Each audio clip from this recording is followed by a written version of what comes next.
morning, good afternoon, good evening, wherever you are in the world. I have with me world-class trainer Abel Sanchez. Abel, how are you? I'm doing great. How are you? I'm great, Abel. Just a few questions.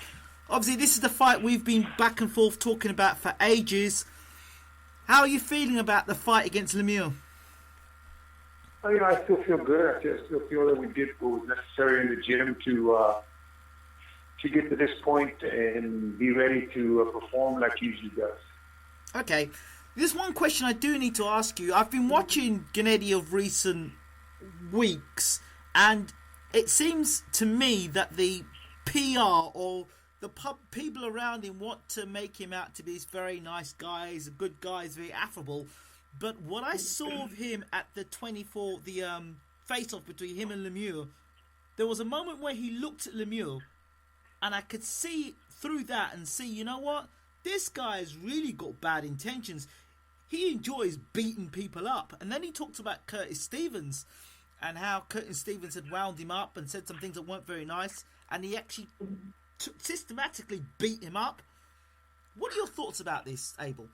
Well, there is a moment with all great athletes where it's game time.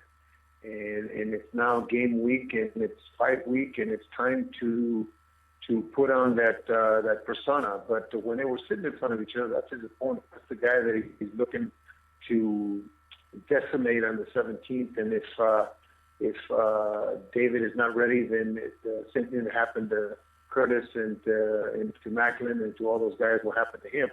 I know that David is a little bit different than those guys. He's got something to lose. He is the IBF champion. So we're confident that he's going to come in at his best.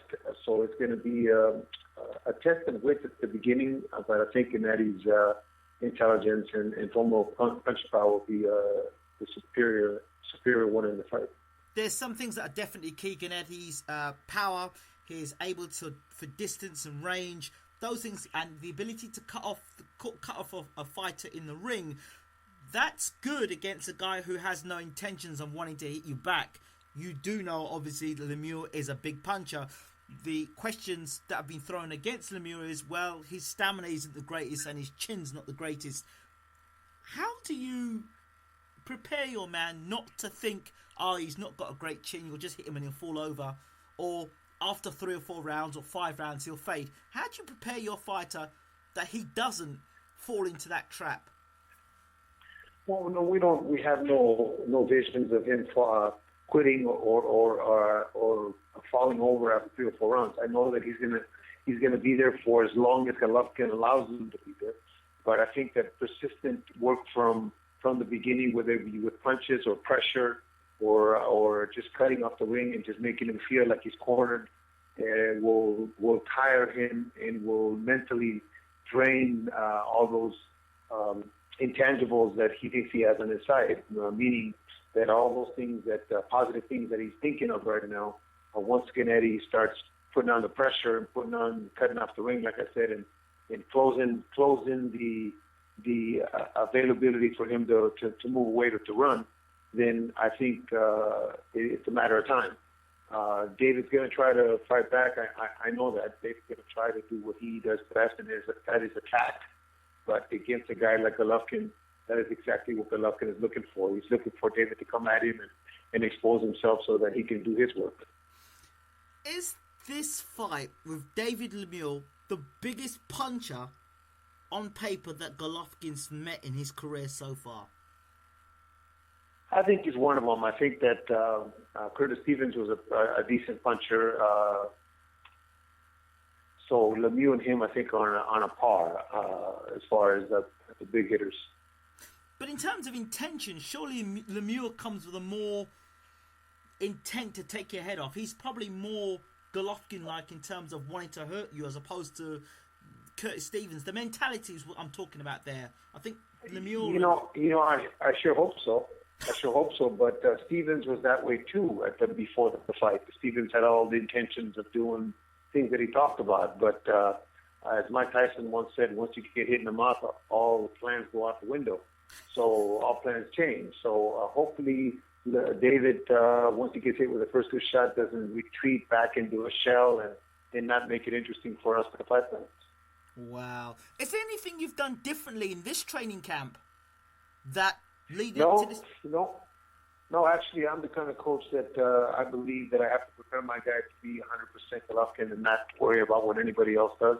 Obviously, we've incorporated a couple of little wrinkles in it to try to trap David, but he is a very good fighter, and we have to be at our best. So if I don't prepare him to be the best that Golovkin can be, then I'm not doing a service. Then what happens is that we're trying to adapt to him. Interesting, because we had back and forth about us talking about. I was saying that I felt Golovkin can be leaky at times, and it does switch off with concentration. Your response was, well, CompuBox says that he doesn't get hit that much. We talked about the Willie Monroe fight. Are we going to have the same sort of defensive lapses of concentration against a known puncher? Oh, I hope not. But if it becomes an easy fight, then Golovkin's been the kind of fighter that wants to give the fans a show. So if he decides that there's no threat in front of him, then maybe he carries him for a little while and allows David to work. If that's the case, then we're going to have more rounds than I want. But it's he that's in the ring. It's he that sees the threat. It's he that is taking those shots, and he's quite a professional. So that I'm sure that if he decides that that's what he wants to do, it's the best thing for him at that moment. And finally, Abel, I know you're a very busy man, and I thank you for giving this interview so close to fight time. I want to talk a little bit about Julius Jackson. Recently lost in a shock defeat in 2 rounds. What are your thoughts about what happened there? Did you have anything to do with that camp? I know that he didn't come up to Big Bear this time and fight or train with you at the camp. So, any thoughts on that? Well, actually, Julius was a sparring partner for us several times. Yes. He was a sparring partner that we used in a couple of fights. He's actually trained by his uncle and his father. Right. I know. I'm sorry that he didn't come up to camp, but I was a little surprised at the ending. But it takes preparation and it takes dedication and discipline to become a better fighter. Right. And it just seems that he wasn't at all mentally prepared. I understand he was getting married around the same time or was on his honeymoon about the same time. So other things were on his mind and not necessarily the fight. He fought a tough guy. He fought a guy with some pop. He got caught, and I was surprised. So when a fighter experiences something like that, what would you say to somebody, even not Julius, what would you say to a fighter? If your own fighter suffered a defeat like that, what would you be saying to your fighter?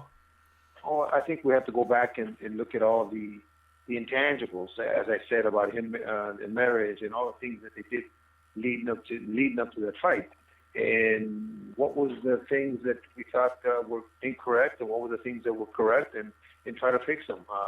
By no means that this means that he is at the end of his rope, at the end of his career, because he's a young man with a lot of talent, and he's a young man that got caught early and got put out. But he's got a very bright future.